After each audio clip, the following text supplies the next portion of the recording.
有人話書架喇叭仔之所以有佢嘅價值，係因為佢細，你嘅地方細，你就要用書架喇叭仔。但係亦都有人話書架喇叭仔最大嘅價值，因為佢的色，或者我哋叫就真啦，唔阻地方啦，睇落骨子啦，咁所以咧，有啲人就會中意一啲小喇叭或者叫喇叭仔啦。咁究竟邊個講嘅係啱呢？冇啊，人言人殊。究竟你中意佢細定係你中意佢骨子呢？你中意啦。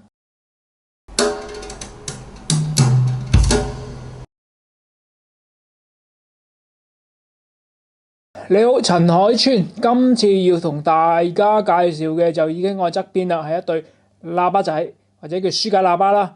咁但係書架喇叭係咪一定要擺喺書架上邊呢？唔一定嘅，你有個靚櫃，你想佢擺喺佢上邊，或者一塊木板，好長長嘅木板，咁你晾咗喺佢上邊，嗰塊靚木可能係實心嘅靚木，一樣可以好睇又好聲嘅。咁不嬲都係咁講噶啦，書架喇叭仔係可以係一個好現實嘅原因，就係你嘅地方比較細，可能得個百零尺甚至100尺都唔夠嘅。你又想聽好嘅音樂，咁你就要買一對適合嘅喇叭仔，買大喇叭，即使你買得起，但係其實你用佢唔盡，即係嘥咗佢啦。不過都係嗰句，錢係你嘅，你中意買對好大嘅喇叭度睇落都開心嘅，由得你啦呢樣嘢。不過咧，合適嘅空間去發揮一對喇叭，其實呢個係好重要嘅。可以睇住你嘅空間去選擇一對適合嘅喇叭仔，令佢盡情發揮，係一件非常之好嘅事。咁但係亦都咁講啦，我就算我個廳可能有，或者我間房或者我個書房可能有200尺、300尺，但係其實我係中意視覺上一啲骨子嘅嘢，望落我覺得佢冇一個視覺壓迫力，我係中意咁細對喇叭，睇落舒服，聽落我亦都覺得我唔需要爆到佢9彩嘅。即係事實上，我真係見過有啲人喺個比較大嘅地方，發燒友會覺得我可以用一對好大嘅喇叭，但係佢都係擺一對書架喇叭仔。即係唔好睇小書架喇叭仔啊！大家都知道書架喇叭仔嗰個價錢可以由好平到貴到你覺得嘩然嘅都有。Vienna Acoustics 呢一個當然唔係大家心目中最出名最大路嘅歐洲品牌喇叭啦，咁但係佢的確係一件歐洲嘅精品，況且佢唔係一個新仔或者一間新廠啦，佢有34年歷史啦，喺歐洲已經流行咗一段時間噶啦。咁可能喺香港嘅市場，大家會不斷追啲歐美品牌、歐美名牌，咁會忽略咗一啲可以話比較精品啲嘅啦。咁但係 Vienna Acoustics 其實喺香港都一段好長嘅時間噶啦，的確佢出嘅係精品。亦都好貼合佢嘅身份，因為佢係嚟自奧地利嘅維也納，所以佢叫 Vienna Acoustics。Vienna Acoustics 佢嘅創辦人兼呢個首席設計師就係 Peter Ganser， 佢喺1989年就喺呢個奧地利嘅維也納創立咗呢個 Vienna Acoustics， 所以個名亦都用翻 Vienna。最重要一樣嘢就係話佢一直都係喺呢個維也納以人手手工製作出卓越嘅揚聲器而聞名嘅。咁現有嘅系列咧就包括有呢個 Liszt Reference 啦，跟住咧就係 Concertgrand Series 啦，同埋 Klimt Series。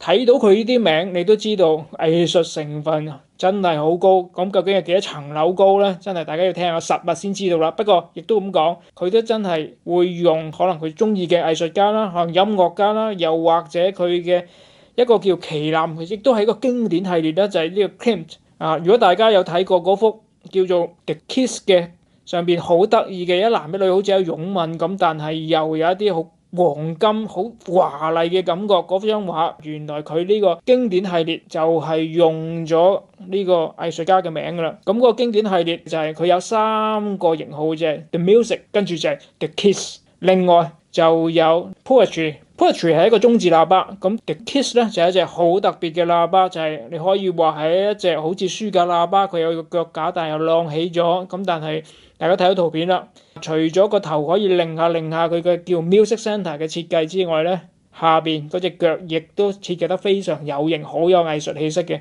最大嗰隻坐地喇叭啦就係 The Music，亦都係有一個可以零下嘅 music center。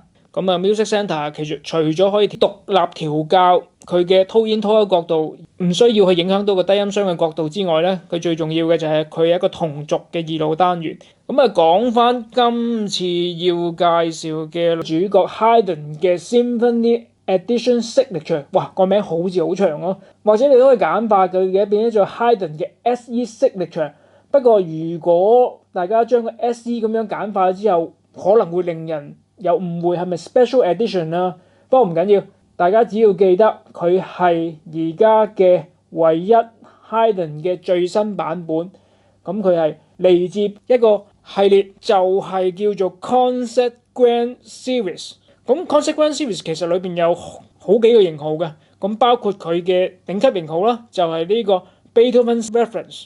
佢哋最大嘅坐地喇叭，跟住有一隻咧就個規模細一啲嘅啦，都係叫 Beethoven， 不過叫做 Beethoven Baby Grand Reference。再落嚟就我哋今次嘅主角啦，呢個 Haydn 嘅 Symphony Edition Signature。再跟住再有咧就係呢個 Waltz Grand， 再落仲有 Maestro， 跟住仲有就係一個中置喇叭咯，所以佢個名咧就叫做 Pietro Grand。呢個 Haydn 嘅 SE Signature。大家記得啊，係 Symphony Edition， 唔係 Special Edition 啦。咁啊，大家見到好簡單啫，都係2路書架喇叭，就咁睇好簡單啦。咁啊，但係都要強調下佢嘅用料啦。一隻喺度見到有個金屬網罩住嘅，個金屬網除咗保護佢之外咧，其實都有個導波作用嘅。後邊嗰隻單元係一隻軟膜半球嘅高音，係一隻1.1寸口徑嘅高音單元。咁佢最特別嘅地方咧，就係加咗呢個 Vienna Acoustic 自己發展嘅一個塗層。咁呢個塗層咧係人手慢慢好精細咁樣逐層塗上去嘅，就唔係話我好似電鍍咁樣，我可以好簡單控制到佢嘅厚度，所有嘢就唔使用人手嘅，係人手掃上去一個塗層，再加埋佢嘅比較大嘅口徑之後咧，佢向下嘅延伸咧就會更加理想。咁即是話佢同下邊嘅單元嘅銜接，令到個中高音同個中音都會更加平順嘅。咁所以呢一個係一個要點嚟嘅。另一個就係佢嘅中音單元啦。個中音單元最大嘅特色嘅就係你睇得到佢好透明，俾你知道佢做緊啲乜嘢。佢做緊啲乜嘢咧？其實佢個名咧好特別嘅，叫做 Spider 啊，不過唔係蜘蛛啊。其實你可以話係一個蜘蛛網啦。你可以睇到啊，佢上邊咧個音盤背後有一啲好似骨咁樣嘅嘢，其實係同個音盤一睇過鑄出嚟嘅。除咗有放射式嘅，由個中心去到個邊緣咁放射式咁樣咧，而中間咧仲有一圈咁樣。咁即是話呢個骨係令到個音盤個光度更加好嘅，同埋佢用咗最新嘅叫 X3P 呢一種物料，其實都係一種聚丙烯嘅物料嚟嘅，不過個成分係會比佢以前用緊嘅更加進一步。之前佢叫 XXP 啦，咁而家佢叫 X3P 啦，甚至佢用緊嘅高級型號上面用緊啲平面振膜，佢都係叫 Spider， 但係用嗰隻物料咧就半透明，或者叫奶白色啦，佢就叫 X4P。OK， 佢每一隻唔同嘅作品，每一款唔同嘅喇叭，佢都會就住個喇叭去用唔同嘅單元嘅。咁但係佢個中低音單元或者個低音單元咧，都有呢個佢最 unique、最成熟嘅、最特別嘅一個技術，就係叫 Spider 嘅音盤。增強咗個強度之後，咁即是話佢做出嚟嘅嗰個能量個驅動力會比你見到一般咁樣嘅口徑嚟得更加強，下潛力啦，或者推動空氣嗰種速度啊、力度啊，都會更加好嘅。1.1寸嘅絲膜高音，6寸嘅 Spyderco X3P 嘅中低音，低音反射式設計係採用呢個背向嘅低音反射孔嘅。咁嘅左擴咧係4音，佢嘅頻率響應咧係由40 Hz 到20 kHz 嘅，靈敏度88.5個 dB。佢建議你使用嘅功放嘅功率咧係由50瓦到180瓦。至於佢嘅分音器部分啦，都係一啲經過篩選嘅靚料啦，包括呢個金屬化聚丙烯薄膜嘅電容啦，佢嘅誤差率係1%。另外咧，佢嘅氣心電感咧，嗰個誤差率咧就係0.7%。再跟住就係嘅金屬薄膜嘅電阻，佢嘅誤差率係1%。每一隻 Hayden SE Signature 咧，大概係22磅一隻，個大細啦雖然你睇到個畫面咁，但係都俾一個數字你啦。咁大概係361mm 高，174mm 闊，同埋265mm 深嘅。咁有得你揀嘅喎。聲箱表面嘅處理，除咗黑鋼琴漆處理之外咧，亦都有白鋼琴漆處理啦。咁另外如果你可能你有需要嘅，你都可以訂呢個 Cherry 啦，或者係 Rosewood 啦。咁當然啦，一隻書架喇叭仔你俾我就覺得黑色仲係呢個鋼琴漆就係非常之咁靚仔嘅。另外佢嘅一個視覺嘅好處咧，佢個面膜係用呢個磁力，咁所以你唔用面膜嗰陣，上面都唔會有4個窿嘅。我面前呢一對黑色鋼琴漆處理嘅版本咧就靚仔嘅，不過亦都好老實咁講，就係大家用佢嗰陣咧就真係要鏡石啲啦，因為黑色鋼琴漆一花咗咧就好小心啊。所以我喺個箱度拆佢出嚟嗰陣咧，第一時間就唔好有錶啊，有戒指啊。咁如果整花咗，咁可能代你話多謝你開張單俾我。咁雖然有呢對喇叭嚟聽都唔係一個壞事嚟嘅，不過無端端又要買多對喇叭，唔好啦，一定會俾人鬧噶。不過如果你屋企已經需要一對喇叭嘅話，咁當然要睇睇佢啦。一對2路書架喇叭仔，大家第一件事當然最關心嘅就係佢人聲點啦。播出呢個 Lim Records 出品嘅 Carol Kid All My Tomorrows 裏邊嘅歌，當然每一首可能你 Kid 迷嘅話，你都會耳熟能詳啦。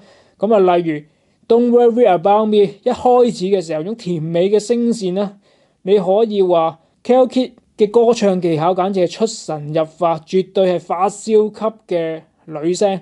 通過呢一對 Hayden SE Signature 播出嚟又點呢？我哋用呢個金桑子嘅合併機，再加埋呢個 Nuxman 嘅 CD 機去配合播放，出到嚟嘅效果呢，就係應該有嘅音樂嘅高低抑揚頓挫之餘呢，你就會聽到灌注咗豐富嘅感情，完完全全嘅投入感，可以話成隻歌或者根本係成隻碟全無冷場，同時散發出一種你會覺得好 analog 嘅聽感，親切自然，令人心曠神怡嘅。呢一對喇叭我覺得最大嘅長處咧，就可以展現音樂裏邊嘅感情，但係唔會有一種好似有壓迫力嘅霸氣，佢只會令你感覺晶瑩通透又細緻而充滿感情。This is a one moment I never thought I could live through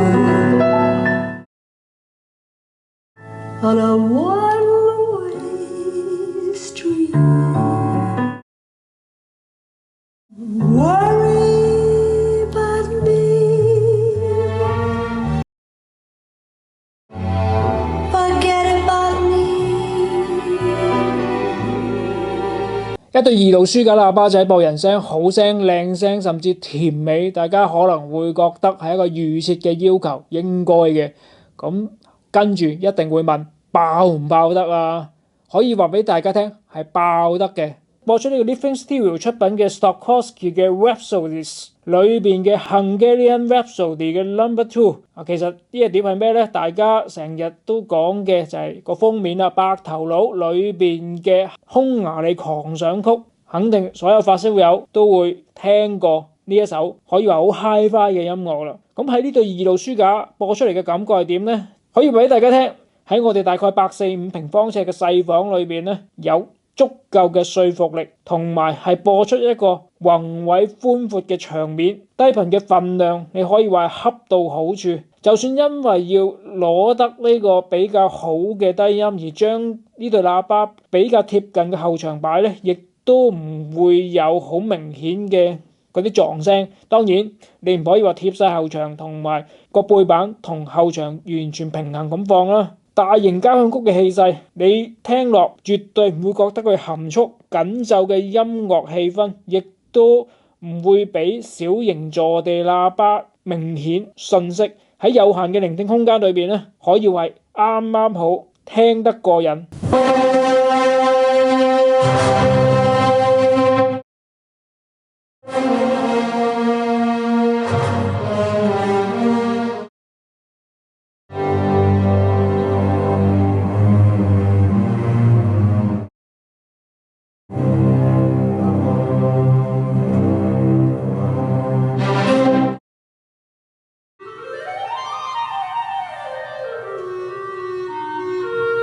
另外一隻啦，都係爆得嘅，就係呢個鼓動心弦裏邊嘅赤壁戰鼓，用咁嘅 size 嘅書架喇叭播出嚟，大家可能都會繼續懷疑嘅。不過再一次話俾大家聽，用呢對喇叭播出嚟嘅感覺咧，就係聽落擊鼓依然有質感，喺100赫茲樓下咁上下嗰啲低頻嘅重量啦嘅質量啦，都可以話係交足功課。當然個前提就係喺一間適當大小嘅房間裏邊。當然你唔會覺得係地動山搖嘅，但係交足功課。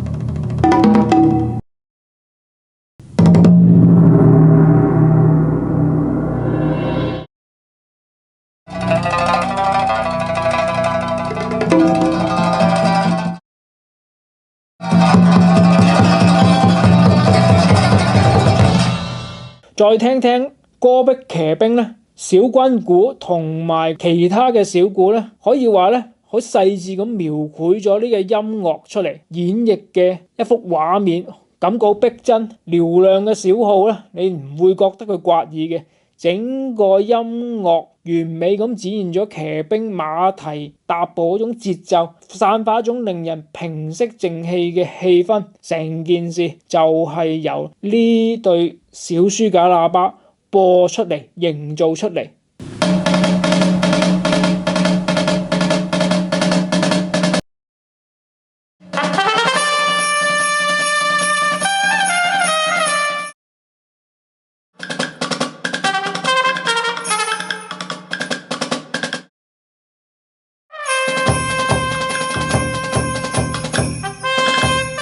做一個總結啦，一開始喺嗰個 intro 嗰陣已經講咗咩人會揀書架喇叭仔。一種就係好實際，睇下自己地方有幾大，用幾大嘅喇叭。另一種就係無論我個空間有幾大，但係我係中意一啲樣靚骨子嘅喇叭。咁即是話呢一對喇叭其實都啱使嘅喎，因為頭先已經講咗啦，佢嘅聲音啦，或者佢個外形啦。佢嘅做工啦、表面處理啦，其實都好骨子嘅喎。咁成件事都做得好嘅，由外表外形到個聲嘅都做得好嘅。咁即是話先前提及咗兩種人都可以揀呢對喇叭。咁究竟啱唔啱你？佢種聲音啱唔啱你呢？大家當然要親眼去睇一睇，同埋親自去聽一聽。